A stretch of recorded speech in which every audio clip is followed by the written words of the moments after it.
Merci, Ivan. Et pour tout ce qui est... Hop. Voilà. Pour tout ce qui est questions, vous pouvez lever la main. On a plusieurs personnes qui vont passer pour les noter, pour pas que vous les oubliez. Et vous pouvez également, pour Zoom, les noter dans le chat. On va les noter également nous, dans notre coin et on les posera tout à la fin. Voilà. Merci beaucoup. Merci. Je vais essayer de faire ça vite. Comme on m'a présenté, je suis le président du CA du conseil d'administration de l'Association forestière Bas-Laurentienne et je suis heureux de vous accueillir ce midi à cette conférence présentée par notre association ainsi que dans collaboration avec la Semaine rimouskoise de l'environnement et du Cégep. L'Association forestière Bas-Laurentienne est un organisme à but non lucratif dont la mission est d'éduquer les jeunes et de sensibiliser la population à l'importance sociale, environnementale, économique et culturelle de la forêt, ainsi qu'à son développement durable. Nos actions sur le territoire, l'ensemble du territoire du Bas-Saint-Laurent, dans les 8 MRC puis les commissions scolaires, nous permettent cette année d'avoir rencontré environ 1500 élèves du primaire et 1300 élèves du secondaire. Nos naturalistes sont ici, Mélanie et Marie-Chantal. Donc, on a de plus organiser l'activité Bien vivre la forêt. On a pu rejoindre 200 élèves et enseignants du secondaire qui ont pu partager notre expertise et peut-être influencer leur choix de carrière. La présence d'un kiosque au Jardin de Métis l'été dernier a permis au grand public de partout au Québec de participer à nos activités. Et j'ai aussi le plaisir de vous annoncer que ça va se répéter cette année. L'activité sera de retour cet été dans la programmation estivale des Jardins de Métis. N'hésitez pas à venir y rencontrer notre équipe d'animateurs dynamiques qui vous partageront les applications surprenantes des produits dérivés du bois. Dans un contexte où l'utilisation des ressources va justement pouvoir rencontrer à la fois les besoins humains de notre société et ceux de l'environnement, le développement et la diffusion des connaissances scientifiques est essentiel. Moi, ça me touche toujours beaucoup. Ma formation en foresterie, en sciences d'environnement, on est directement touché, puis il faut y accorder une importance. Donc, aujourd'hui, on a le privilège de vous présenter cette midi-conférence avec comme invité des experts du CEREX et du créneau d'éco-construction qui vous feront découvrir des aspects méconnus de la transformation des résidus forestiers. On dit résidus forestiers, mais on pourrait dire aussi richesse forestière mésestimée. Un merci particulier à Claire Sirois, administratrice au sein de notre association, d'avoir bien voulu participer à l'organisation de l'activité. Claire est avec nous depuis un bout de temps. C'était une des premières fois qu'on se rencontre. J'ai toujours rencontré par Zoom ou Team ou je ne sais plus lequel, là, mais c'est ça. Donc, bonne conférence, puis merci de votre présence.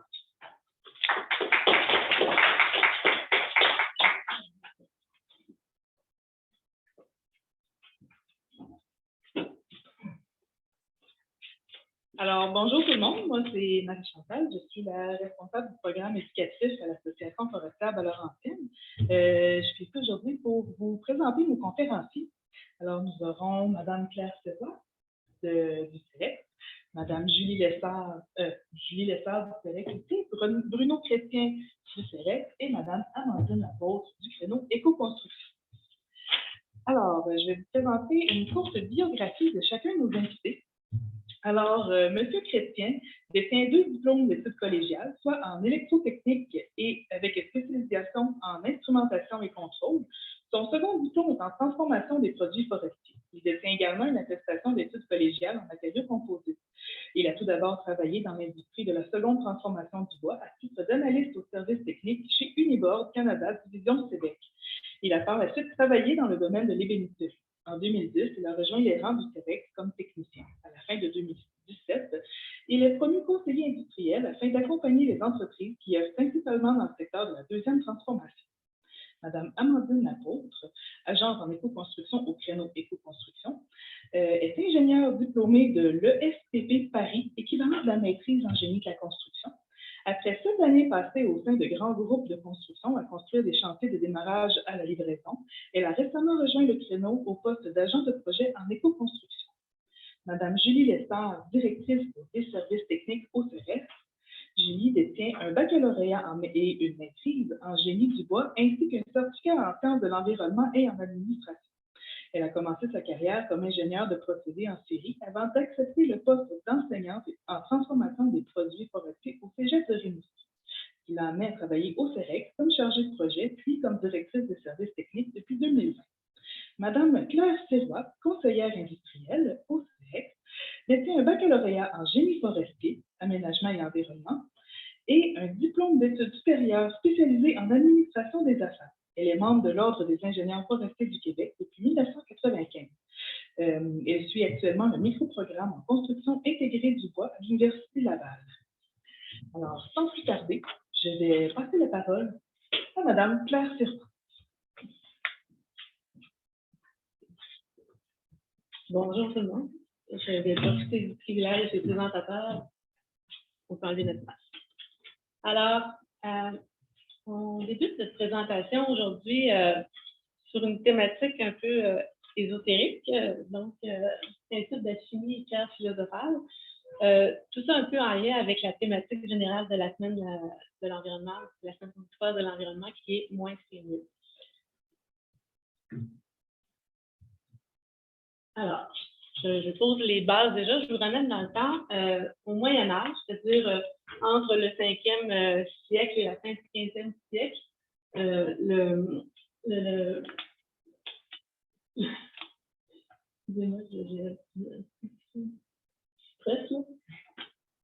y avait le principe d'alchimie qui était en vogue et qui attribuait à la pierre philosophale 3 propriétés essentielles. Oups, c'est pas supposé. Donc, la pierre philosophale, c'est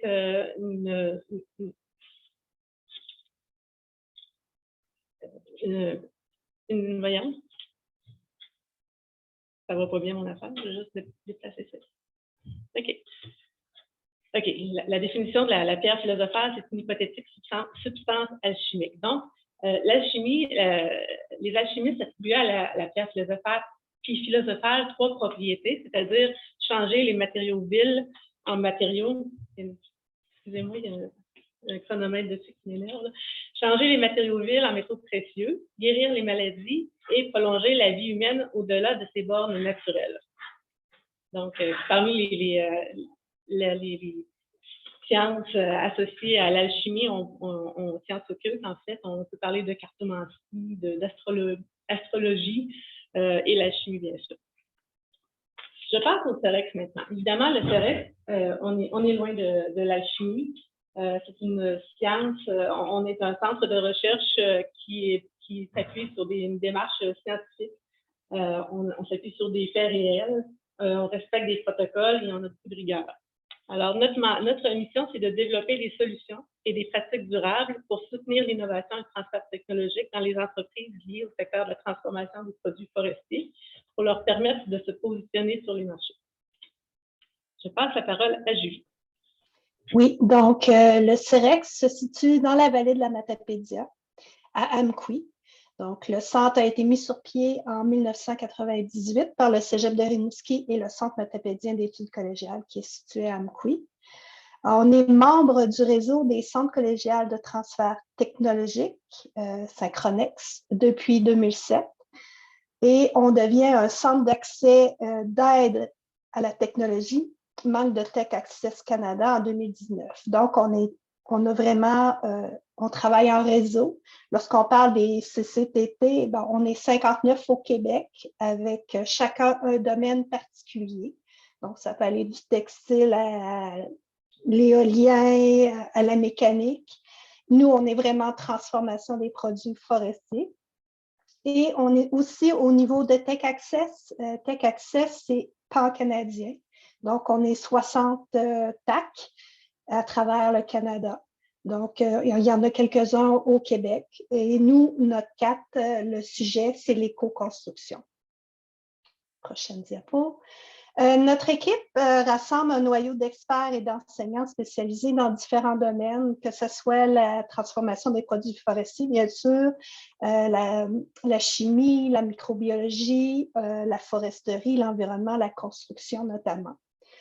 En plus des activités de recherche appliquée et d'aide technique, notre équipe encadre des stagiaires, puis on est fiers, collégiaux et universitaires, donc surtout l'été, mais durant la session, on a quelques stagiaires qui viennent nous aider sur nos projets.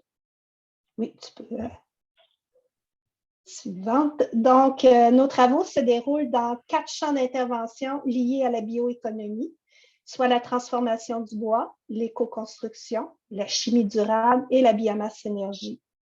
Donc, nous travaillons par exemple sur la valorisation des sous-produits forestiers et du bois provenant de CRD, soit par l'extraction d'ingrédients actifs pour les bioénergies et biocarburants ou pour les écomatériaux. Nous faisons aussi la conception de produits biosourcés, comme des adhésifs sans contenu en formaldéhyde. Le développement aussi de procédés écologiques pour le traitement du bois, la réalisation d'analyses chimiques et microbiologiques, ainsi que le contrôle de qualité des biomasses lignocellulosiques et de leurs dérivés. Bruno?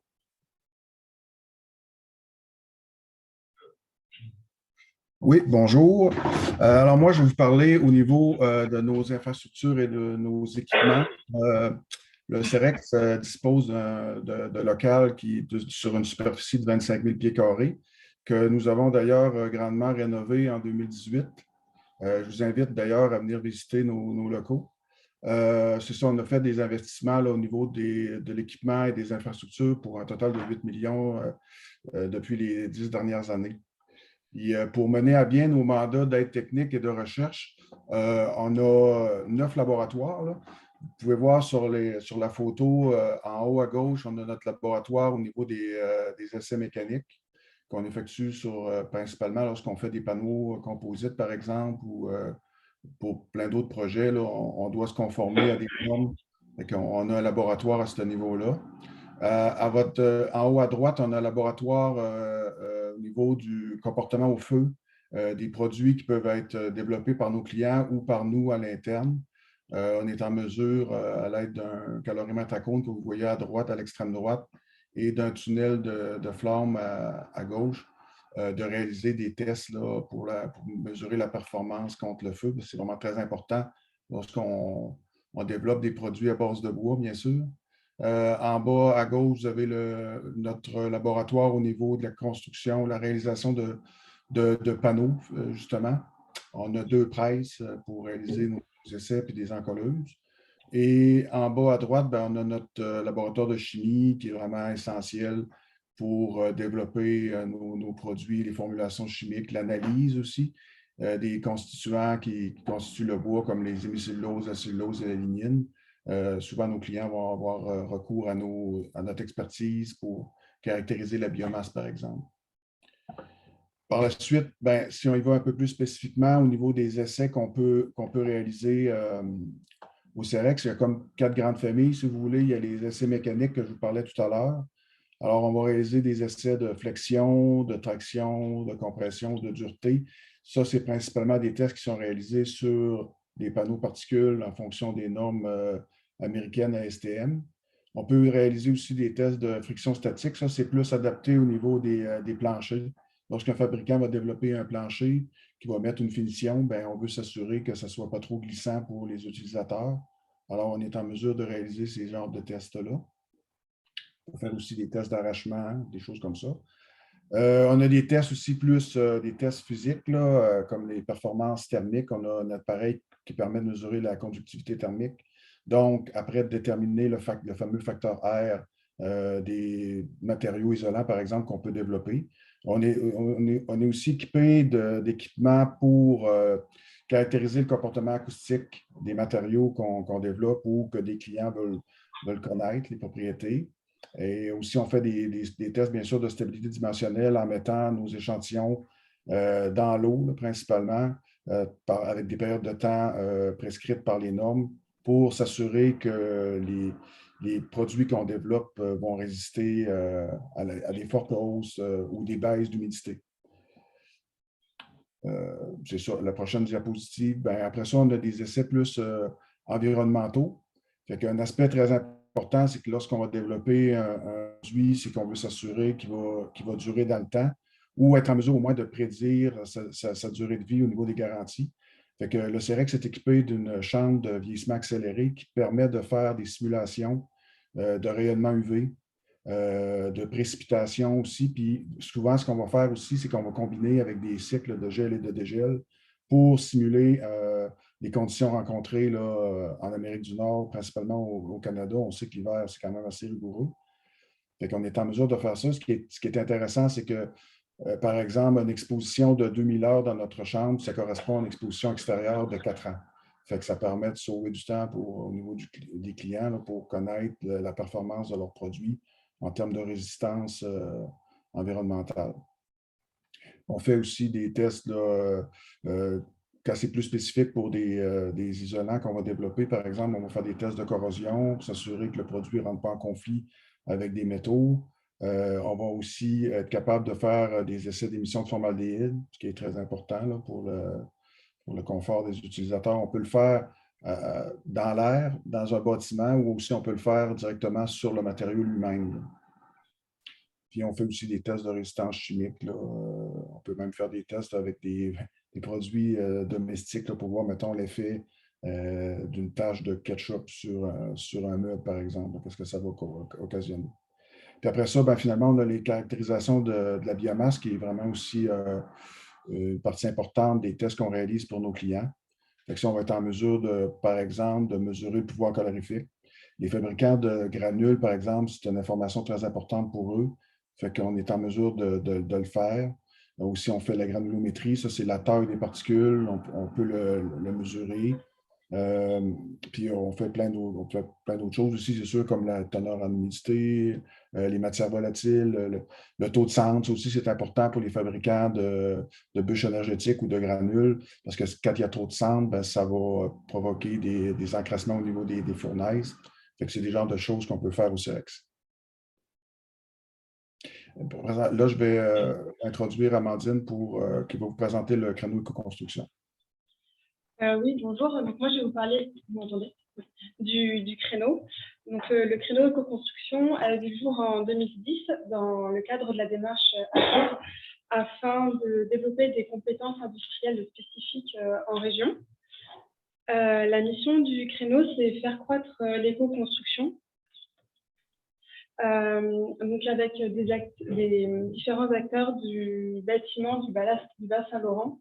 C'est de travailler avec eux pour développer des nouveaux produits et créer comme un marché dans lequel qui favoriserait l'éco-construction. Vous connaissez sans doute la maison ERE 132 qui a été inaugurée en juin 2015 et qui est une vitrine d'excellence de l'éco-construction. Et c'était un gros pari du créneau puisque c'était l'occasion de démontrer qu'avec des acteurs régionaux, on était capable de faire un logement standard éco-construit. Il y a eu plus de 80 organisations qui ont collaboré sur ce projet. Pour comprendre l'importance d'éco-construire, il m'a semblé que c'était important de voir l'impact environnemental qu'ont les bâtiments. Dans le monde, l'activité bâtiment représente 35% de la consommation énergétique, 38% des émissions de gaz à effet de serre, et c'est l'une des activités humaines qui puise le plus dans les matières premières non renouvelables. À l'échelle du Canada, on retrouve à peu près les mêmes proportions. Au Québec, le bilan est légèrement amélioré grâce à l'hydroélectricité qui représente plus de 97% de l'électricité consommée. Ici, je présente l'analyse de cycle de vie d'un bâtiment parce qu'on a tendance, quand on pense impact environnemental des bâtiments, à le réduire en général à la construction. Il faut bien comprendre que toutes les étapes de vie d'un bâtiment, donc de l'extraction des matières premières, de leur transformation, de leur transport, l'étape de la construction. Également, l'utilisation du bâtiment. On considère que la durée de vie d'un bâtiment autour de 60 ans quand on fait l'analyse de l'impact environnemental des bâtiments. Il y a aussi des étapes de maintenance, de rénovation, puis après, en fin de vie, détruire, démolir le bâtiment, puis envoyer les différents résidus vers la bonne filière. Voilà, il faut prendre en compte tout ça et on voit que au final, les étapes les plus émettrices de gaz à effet de serre, c'est les 60 années de vie moyenne du bâtiment et sa phase d'extraction et production des matériaux. En recontextualisant ça, on comprend l'importance de l'éco-construction qui est un levier majeur pour lutter contre les réchauffements climatiques et toutes ces choses-là. Alors, qu'est-ce que l'éco-construction? J'ai choisi de les présenter l'éco-construction sous 4 thématiques. Donc, en premier lieu, les matériaux. Alors, idéalement, un bon matériau d'éco-construction, c'est un matériau qui ne va pas engendrer l'extraction de nouvelles matières premières non renouvelables. Donc, on va favoriser les éléments qu'on va réutiliser, récupérer. Par exemple, sur un bâtiment, on peut récupérer des menuiseries, des portes et les réutiliser ailleurs. Les matériaux recyclés, quand on démolit un bâtiment, on sait faire des agrégats de béton, on sait réutiliser du bois pour utiliser les copeaux comme le Cerex pour en faire divers produits. Les matériaux biosourcés, donc bois c'est le matériau le plus connu. Et là, je vous donne aussi l'exemple de Nature Fibre. C'est une entreprise qui fabrique des isolants en chambre. Ce type de matériau, donc biosourcé, on réfléchit dès sa conception à sa valorisation en fin de vie. C'est des matériaux qui vont facilement pouvoir être réutilisés ou qui vont se dégrader naturellement. Le matériau idéal aussi en éco-construction, il est local. Ça permet de réduire les transports, ça permet de créer des emplois localement. Il demande peu d'entretien, il est durable, on ne dit pas que la durée de vie du bâtiment est très longtemps. Et il est sain pour ses utilisateurs, ce qui m'amène au deuxième volet de la santé. Le bâtiment, donc, il y a les impacts qu'il peut avoir sur la santé et à son environnement qui compte, parce qu'il y a une industrie proche, par exemple. La présence éventuelle de radon dans le sous-sol, dont on parle de plus en plus. La qualité de l'eau, la qualité de l'air qui est primordiale. Un bon système de ventilation chez soi et dans l'ensemble des bâtiments, c'est essentiel pour être en bonne santé. Et on pense par exemple au COV en particulier, qui sont partout autour de nous. Alors COV, c'est composé organique volatile. On a parlé de formaldéhyde tout à l'heure, c'en est un. Donc moi, je vous invite, par exemple, même à notre échelle, dans nos habitations, notre petite échelle, on peut faire le choix d'utiliser des peintures, des produits de finition qui ont peu ou pas de COV. Donc voilà, regardez les étiquettes, par exemple, quand vous achetez ce type de produit, les informations sont de plus en plus présentes. Troisième thématique, donc l'énergie.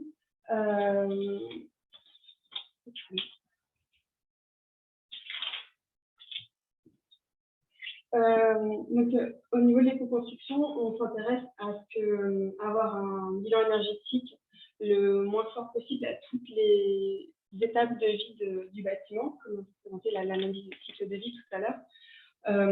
Donc, en phase d'utilisation, c'est la phase qui va émettre le plus de gaz à effet de serre, mais aussi qui va plus utiliser d'énergie via les systèmes de chauffage électrique. Par exemple, les équipements avec le label Énergie Star sont des produits qui vont moins consommer. Il existe des systèmes de gestion d'énergie, par exemple, qui permettent un contrôle de température, de couper les veilles des appareils électroniques ou bien des minuteurs sur éclairage. Tout ça, c'est des petites choses qui permettent de réduire l'impact énergétique de notre bâtiment. Et enfin, une notion qui est importante à voir, c'est que les bâtiments qui sont construits à l'heure actuelle sont encore pour la plupart là dans 30 ans. Donc, ce n'est pas que construire bien maintenant, c'est aussi améliorer les performances énergétiques du parc bâti actuel, donc avec peut-être des systèmes de chauffage moins énergivores, réisoler nos bâtiments construits. Et dernier thématique, donc le confort de l'utilisateur du bâtiment. On pense en général à un confort thermique et acoustique, mais on a quelque chose qui revient de plus en plus, c'est la luminosité, le bien-être de l'utilisateur. Et là, le bois, c'est la matière vraiment par excellence, ce qu'on appelle la biophilie. Là, je vais donner l'exemple de l'école Métis Beach. En fait, il y a des études qui montrent que des enfants qui étudient dans un cadre en bois ont une concentration qui est accrue, qui sont beaucoup plus calmes. Voilà. Et donc, le créneau éco-construction, avec les différents acteurs, là, travaille sur tous ces sujets-là. Rapidement, je vais vous introduire les concepts d'économie linéaire et circulaire. L'économie linéaire, c'est un concept qui est en bout de vie. On parle, par exemple, le jour du dépassement, l'année dernière, c'était le 29 juillet. Ça veut dire qu'à partir de ce jour-là, on consomme plus de ressources non renouvelables que ce qu'on devrait pour avoir un certain équilibre. Donc, ce système-là n'est plus possible. Et l'économie circulaire est une solution. C'est un système de production, d'échange et de consommation visant à optimiser l'utilisation des ressources à toutes les étapes du cycle de vie d'un bien ou d'un service dans une logique circulaire, tout en réduisant l'empreinte environnementale et en contribuant au bien-être des individus et des collectivités. Alors, l'économie circulaire, schématiquement, ça ressemblerait à ça.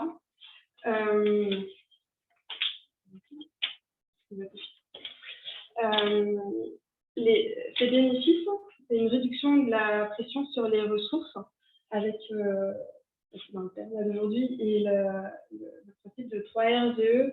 Donc, en premier, on réduit l'extraction des matières premières et on les réutilise, recycle, valorise. Et vraiment, ce qu'on veut réduire au maximum, c'est l'élimination, donc enfouissement, incinération, ce genre de choses. Autre avantage de l'économie circulaire, c'est accroissement du produit intérieur brut avec une création d'emplois locaux et des liens sociaux accrus et une réduction significative des gaz à effet de serre. Et les travaux du CEREX sont dans cette optique-là pour réduire au maximum les quantités de déchets qui vont être enfouis.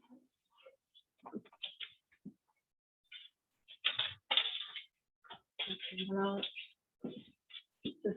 on va vous présenter quelques exemples concrets, justement, où nos travaux de recherche nous permettent d'arriver à produire des nouveaux matériaux en utilisant, par exemple, des coproduits du sciage. On sait qu'en utilisant une bille de bois, on va générer des sciures, il y aura des panures, tout ça. On peut valoriser ces éléments-là en trouvant des façons originales de le faire. Et je cède la parole à Bruno qui va nous parler d'un projet sur lequel on a travaillé dans les dernières années, puis on va s'échanger la parole à tour de rôle. Oui, ici, vous avez la maison Ultima Eco, qui est une maison modèle qui a été construite à Lillet, dans la région de Chaudière-Appalaches. C'est une maison qui est isolée comme avec le produit Naturfibre, justement, qu'Amandine parlait tout à l'heure, la laine de chanvre. Fait que nous, notre mandat, c'était d'évaluer la qualité de l'environnement à l'intérieur de la maison, puis aussi de mesurer, valider le comportement hydrothermique de l'enveloppe, finalement. Fait que pour réaliser ces choses-là, c'est comme dans un premier temps, on a fait des mesures de façon ponctuelle à l'intérieur du bâtiment en situation d'utilisation. Il y avait des personnes, les maisons étaient louées. On allait prendre des mesures pour connaître comme la taille des particules dans l'air, la présence de formaldéhyde, la présence de CO, CO2, le monoxyde de carbone. On a fait ce genre de tests-là, d'analyse. Puis aussi, on a fait un test aussi pour connaître la quantité de radon au sous-sol, ce qui s'est avéré en dessous la la norme, et que c'était bien. Puis, dans un second temps aussi, on a mis des sondes, là, comme vous pouvez voir dans les photos en bas. Là. On a mis des sondes à l'intérieur du bâtiment et ainsi qu'à l'extérieur, mais aussi dans l'enveloppe, au niveau de l'isolant, pour être capable de monitorer finalement le comportement hygrothermique. Là. On pouvait suivre là, en temps réel les changements d'humidité et de température en fonction des saisons et aussi en fonction des orientations. Là. On a mis des senseurs sur chaque mur pour voir l'impact des murs. Puis on a même aussi des flux-mètres qui permettent de calculer le facteur R. Ça ici, c'est un autre projet qu'on a fait là, avec l'entreprise Multiset qui est située à Esprit-Saint. C'est un fabricant de bardeaux. Puis eux, ce qui arrive, c'est qu'ils génèrent bien sûr des coproduits comme la sciure, les cheveux de cèdre et les écorces, bien sûr. Donc là, ils voulaient voir s'il y avait possibilité de faire d'autres choses avec ces coproduits. Parce que là, présentement, ce qui fait majoritairement, c'est que les coproduits sont transformés en paillis horticoles. Fait que dans un premier temps, on a fait une petite étude pour caractériser les résidus puis proposer des pistes de solutions. Ce qui a amené à 2 projets de recherche plus poussés qui étaient axés sur le développement d'un isolant en vrac, un isolement thermique, et un isolant sous forme de panneau. Fait qu'ici, vous voyez la partie là, au niveau du développement d'un isolant en vrac. On a fait là, différents tests, comme je vous parlais tout à l'heure, des tests là, de conductivité thermique, de résistance fongique contre les champignons. On sait que le cèdre est naturellement résistant, mais on l'a quand même fait. Mais ce qui est bien, c'est qu'on l'a comparé à la ouate de cellulose. Nos essais, on a fait comparativement à la ouate de cellulose, et ça se compare c'est très avantageux au niveau des propriétés. Et on a fait, comme Claire va vous partir, là, on a fait une petite vidéo, on a fait des tests de soufflage aussi avec le produit. C'est un écorce qui a été défibré selon un procédé qu'on a développé au CEREX. Fait que oui, tu peux partir. Donc on voit là, on a fait une petite section de mur puis on a un équipement qui permet de sortir le surplus d'air finalement pour remplir la cavité.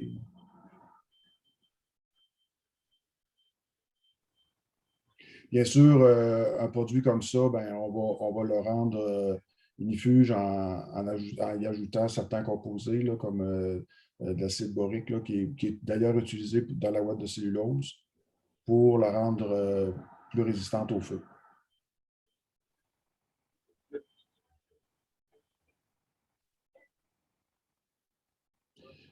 Par la suite, on peut aller à l'eau. Ici, ça, c'est un projet qu'on a fait en partenariat avec une série de bois feuillus situés à l'eau renversée.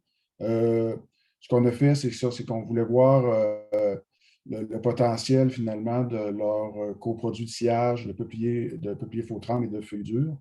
On a réalisé des panneaux, différentes formulations de panneaux en favorisant l'utilisation soit des copeaux, des micro-copeaux aussi, de l'écorce et de la sciure.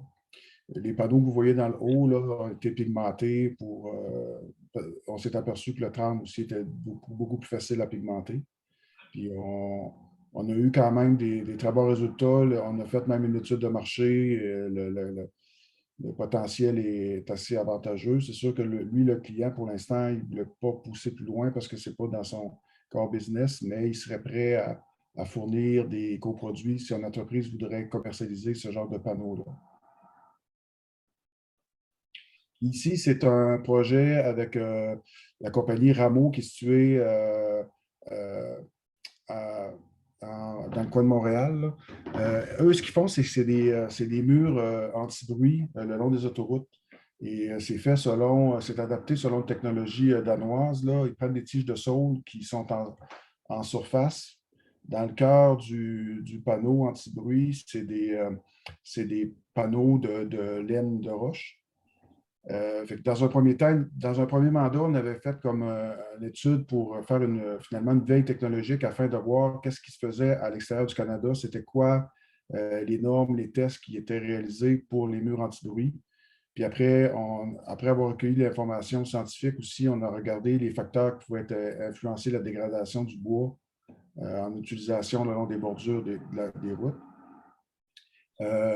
C'est ça, ça a amené finalement après à deux projets de recherche, dont un qui est de substituer le panneau absorbant au niveau de l'acoustique dans le centre du panneau anti-bruit, remplacer la laine de roche par leur tige de saule qui va être broyée. On est en train de travailler là-dessus, justement, là, pour substituer la laine de roche. Parce qu'eux autres, finalement, ce qu'ils font encore une fois, un peu comme Multicell, c'est qu'ils font du pays, mais ils aimeraient valoriser davantage leurs produits. Ici, ben ça, c'est comme on vous montre là, notre capacité aussi de développer des composantes moulées. On a une bonne expertise là-dedans. On a un chercheur qui est spécialisé au niveau des matériaux composites. Et, on a réalisé différents projets. Là, comme on voit en haut, c'est une palette moulée en haut à gauche. À côté, c'est un bloc pour faire des palettes. Au lieu de clouer les planches sur un bloc de bois massif, ben, ça va être collé ça va être cloué sur un bloc qui provient des résidus de transformation pour faire les palettes. Fait qu'il y a beaucoup moins de pertes. Ça permet de maximiser l'utilisation des résidus. Après, par la suite, vous voyez comme un dessin, ça c'est juste le pied d'une palette moulée, parce que pour notre presse, on avait fait des essais sur le pied spécifiquement. Puis après ça, vous avez là, un exemple de travers, ici, de traverse pour composante de cercueil. Oui, Julie. Oui, donc Bruno vous a parlé beaucoup de projets qu'on a avec les industriels d'un peu partout au Québec. Ici, c'est plus des projets aussi. On a des projets internes que les chercheurs, des sujets qu'ils veulent développer pour envoyer vers l'industrie. Donc, on a travaillé beaucoup sur les traitements du bois. Donc, au niveau préservation, donc présentement, quand on achète du bois, disons, pour faire une terrasse ou un aménagement, ils sont traités avec des produits chimiques, que ce soit de l'arsenate de cuivre chromaté, du cuivre alcalin quaternaire. Donc, il y a plusieurs produits qui sont quand même plus toxiques. Puis, on fait ces traitements-là, bien sûr, pour que le bois soit plus résistant à la carie, aux insectes, aux champignons, donc qu'on puisse les garder plus longtemps, parce qu'on n'a pas beaucoup d'essences qui sont naturellement résistantes, à part le cèdre, qu'on a parlé tantôt. Et là, de là, le cèdre, donc on avait déjà commencé à traiter le bois avec des huiles, que ce soit des huiles de canola, on faisait frire le bois. On s'est aperçu qu'avec l'huile de lin, lorsqu'on mettait le bois puis on le chauffait avec de l'huile, l'huile s'absorbait très bien dans le bois dans quand même une très bonne profondeur. Mais lorsqu'on faisait des tests au niveau champignons, ben, ils se dégradaient. Fait que de là est venue l'idée à Aziz d'utiliser des extraits de cèdre. Donc, il va extraire à partir d'une essence qui naturellement est très résistante. On extrait et ces extraits-là sont mélangés dans l'huile de lin. Et donc, là, on va procéder au traitement qu'on appelle un traitement sous forme de oléothermie, donc bain chaud versus bain froid. Donc, ça fait qu'il y a une pression qui va se créer entre le chaud et le froid. Donc, l'huile va vraiment entrer dans les pores de bois pour venir protéger. Et on a eu quand même un très bon résultat. Donc, on est passé d'un bois, on a travaillé avec le tremble et le pin gris, deux essences en tout cas, le tremble, on en a beaucoup, beaucoup dans la région. Donc, ce sont des essences qui sont naturellement peu résistantes. Et là, juste avec le traitement oléothermie, avec l'huile de lin, on avait une classe de résistance de résistant. Et lorsqu'on a ajouté les extraits de cèdre, on est passé à hautement résistant. Donc, ça veut dire que c'est un bois qu'on pourrait utiliser à l'extérieur, qui pourrait durer une dizaine d'années sans autre traitement. L'autre, c'est un peu le même principe, je vous dirais, c'est la décontamination de travers de chemin de fer. Donc, on utilise le chêne, l'érable, donc quand même des essences feuillues qui sont assez nobles, qu'on retrouve de moins en moins pour faire les traverses de chemin de fer. Puis, il y a plusieurs compagnies qui ne savent pas trop quoi faire avec. Il faut qu'ils payent pour les faire incinérer à la fin de vie. Donc, encore une fois, c'est Aziz qui a travaillé sur ce projet-là. Lui, il a dit, on va essayer d'enlever, c'est la créosote, on les traite à la créosote, donc d'enlever une certaine quantité de créosote pour pouvoir réutiliser ces tailles de chemin de fer, soit en planche, mais pour l'extérieur, encore une fois. Donc, c'est un principe, on est allé par contact, un peu comme le séchage sous vide. Donc, on a mis les pièces de bois, les tailles de chemin de fer ont été coupées en 1 pouce et 2 pouces les planches.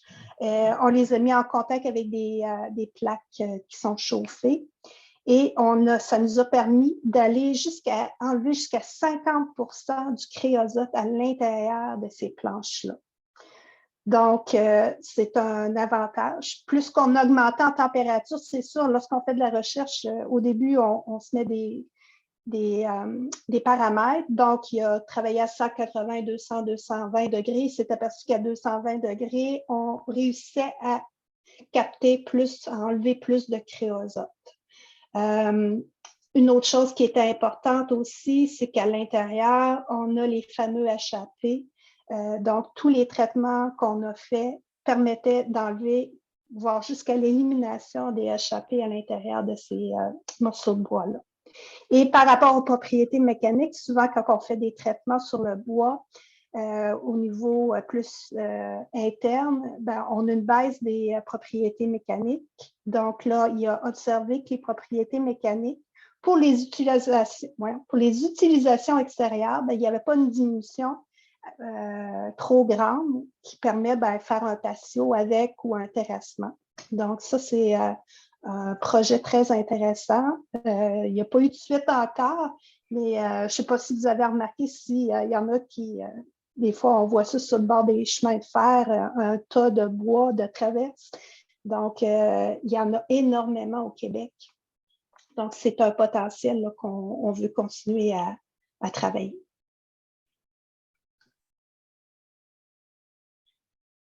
On parle de réduire l'impact environnemental de la construction. Donc, l'utilisation de matériaux biosourcés, c'est vraiment quelque chose qui nous intéresse grandement.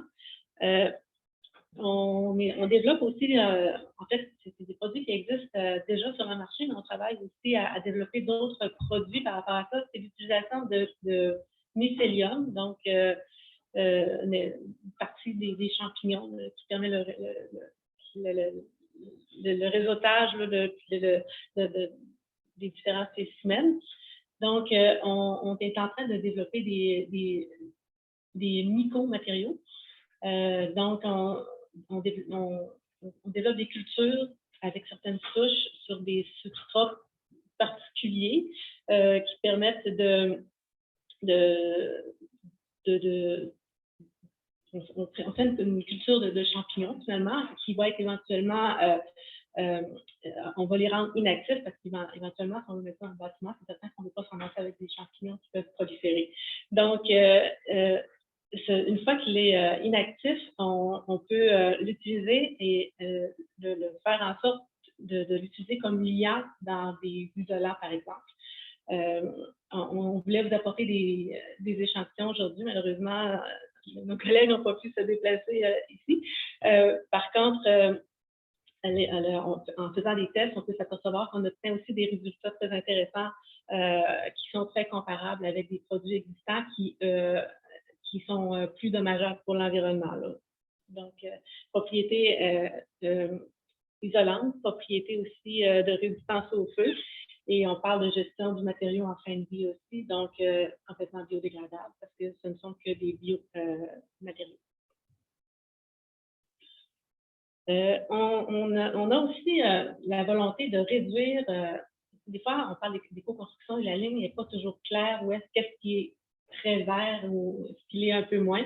Donc on navigue un peu là-dedans. Il y a des matériaux qui, de prime abord, peuvent nous apparaître très dommageables. Effectivement, elles le sont. Donc on veut trouver des solutions pour réduire l'impact qu'ils peuvent avoir sur l'environnement en introduisant dans la recette des éléments qui vont permettre de réduire cette portion de pétrochimique-là, dans le fond, qui est introduite dans le matériau. Donc, j'ai une petite vidéo, encore une fois, à vous faire rouler pour vous montrer un exemple de de projets qu'on a fait pour remplacer une portion de l'élément pétrochimique dans les mousses de polyuréthane. Et je démarre la vidéo. À l'étape de fabrication de la mousse polyuréthane. Donc, ce que je vais faire, on a ici nos canins. J'ai juste un des réactifs.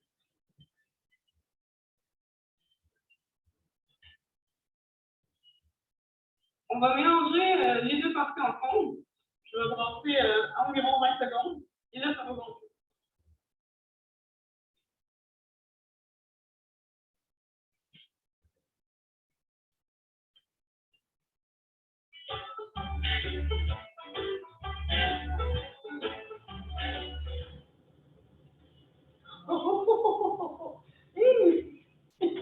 C'est rapide.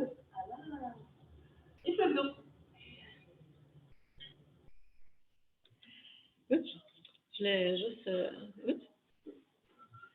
C'est ça. Donc, polyuréthane, puis, voyons, le polyuréthane peut quand même avoir certaines applications intéressantes, mais si on peut réussir à trouver une façon de le rendre moins dommageable, ben, tant mieux. La suite, c'est Julie. Hein? Oui, donc c'est ça, on n'a pas le temps de parler de tous nos projets, mais on fait plusieurs choses au niveau de la densification énergétique, donc tout ce qui est bûches écologiques, granules, les granules torréfiés également. Donc, on aide finalement les produits, les sous-produits. Donc, c'est sûr qu'on est pas mal dans les derniers avant, on les brûle finalement, mais on augmente la quantité énergétique également lorsqu'on va parler de granules torréfiés. On fait de la conversion thermochimique, donc on prend des sciures, encore une fois, on va faire de la pyrolyse pour avoir des huiles pyrolytiques qui vont pouvoir servir à différents produits comme des adhésifs, les mousses qu'on vient de voir, que ce soit au niveau de l'extraction aussi, donc on va aller récupérer. On a eu un projet de recherche sur 5 ans qui était sur les extractibles à partir d'écorces. Donc, les écorces qu'on retrouve ici, que ce soit le sapin, l'épinette blanche, le trempe. Donc, on a essayé, on a extrait et on a fait des biocides, des produits naturels qui vont aller dans les crèmes de jour, etc., des adhésifs biosourcés également. On les utilise aussi pour traiter le bois. Donc, au lieu de prendre des produits chimiques, on utilise les éléments, les phénols, les biophénols qu'on retrouve dans le bois. On a fait des tests aussi au niveau du bois ciment, la minéralisation des copeaux pour les rendre hydrophobes, qu'on puisse les utiliser. Peut-être que certains d'entre vous ont entendu parler qu'on mettait des copeaux dans les rues comme des glaçages. Décontamination aussi de bois choréosoté qu'on a parlé. Donc, on continue, c'est en perpétuel, je vous dirais, là, selon les idées de nos chercheurs, selon les entreprises aussi avec qui on fait affaire. Donc, on est toujours à la recherche d'améliorer et de faire mieux, moins avec, et mieux. À toi, Claire. Bon. Alors, on boucle la boucle. On a commencé la présentation en parlant de pierre philosophale et des 3 propriétés qui lui étaient attribuées. Je vous les rappelle rapidement. On parle de métaux vils qui sont transformés en métaux précieux, guérir des maladies et prolonger la vie humaine au-delà des bornes naturelles. Donc, si on fait le lien avec ça, où on est rendu aujourd'hui, faire mieux avec moins, pardon. Le lien que je peux faire avec la pierre philosophale, c'est de dire que ce qu'on fait, c'est aussi de transformer des déchets et des résidus en objets de valeur qui sont considérés comme des éléments à éliminer. Bien, on essaie de les transformer en produits qui vont avoir de la valeur et qui vont vivre encore longtemps. Puis, on n'a même pas parlé de séquestration carbone dans la présentation. On va faire une autre présentation là-dessus. On parle aussi de prendre soin de nos ressources naturelles et de la planète et assurer le confort et le bien-être des occupants. Et aussi prolonger la durée de vie des matériaux. Donc, je pense que les alchimistes étaient peut-être pas dans le champ, mais ils ne travaillaient pas sur les bons matériaux. Alors voilà, c'est la fin. Je ne sais pas si vous avez des questions, des commentaires. On est là.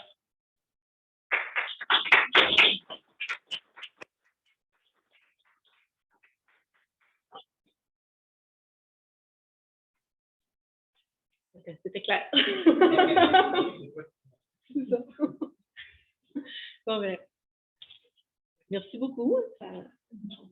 Si vous avez des questions, nos coordonnées sont là. Donc, je peux avoir une question pour Pro. oui, allez. Je vais mettre ici comme ça les intervenants qui sont à l'extérieur pour entendre.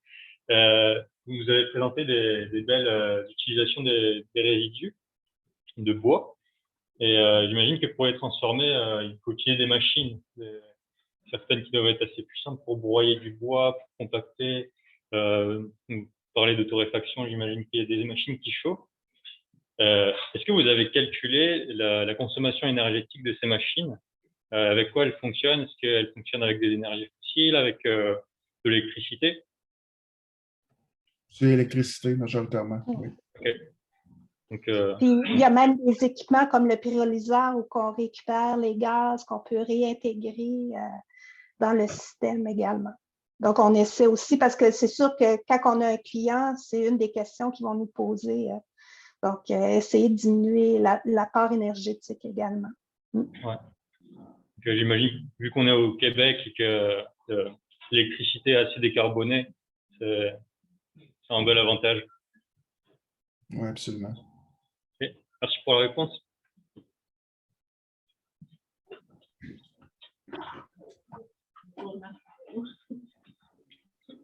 Je viens de voir là dans le chat que ça a été mentionné, que si vous n'avez pas pu voir ça, hier, on avait une conférence réalisée par Daphné, je ne vais pas dire son nom de famille parce que j'ai peur de l'écorcher, et qui parlait justement de l'économie circulaire qui a été évoquée là dans la présentation. Donc si ça vous intéresse, cette conférence elle est disponible sur la page Facebook de la semaine rémuscoise et vous pouvez la visionner autant de fois que vous voulez. Donc ça pourra peut-être compléter la conférence qu'on a eue aujourd'hui. Il y a peut-être juste une conférence que vous avez à ce soir. Oui, sur la maison Ultima Eco, il y a une conférence aussi. Un des fondateurs de la compagnie Linear Design va présenter la maison. On a une question? Oui, bonjour. Jamal Kazi, chef du projet Biomasse forestière à Saint-Laurent, chapeauté par le Conseil régional de l'environnement. On est en train de monter un kit d'information pour les entreprises, industries, commerces, institutions qui voudraient passer du chauffage au mazout à la biomasse. Et bon, dans les sources d'énergie possibles, il y a ce qu'on appelle le gisement usine, qui sont les résidus dont vous avez parlé aujourd'hui. Aussi, le gisement forêt, fait à partir de bois non marchand là, qui ne serait pas destiné aux usines. Là, si je comprenais, ce que vous nous avez présenté aujourd'hui, c'est vraiment à partir des résidus d'usine? Ben, pour la plupart, effectivement, les projets qu'on a présentés étaient des résidus d'usine. N'empêche que quand on parle d'énergie, de biomasse, ça n'empêche pas de faire des travaux de recherche en lien avec la biomasse résiduelle sur les parterres de poutres ou ce genre de choses-là. Ou des CRD aussi. C'est quoi? Des CRD. Oui, tout à fait. Le bois de construction, rénovation, démolition qu'on retrouve dans les centres d'études. Merci. Je vous dirais, dans les dernières années, les copeaux ou sur les planures, ça a été des problèmes majeurs là, pour les scieries. Donc, on a travaillé beaucoup plus sur ce côté-là à cause des approvisionnements. Puis, à un moment donné, le tas de copeaux grossit. Puis, qu'est-ce qu'on fait avec avant qu'il se détériore? Donc, c'est pour ça là, que la majorité de nos travaux étaient plus du côté des sous-produits qui proviennent de la transformation, des usines de transformation.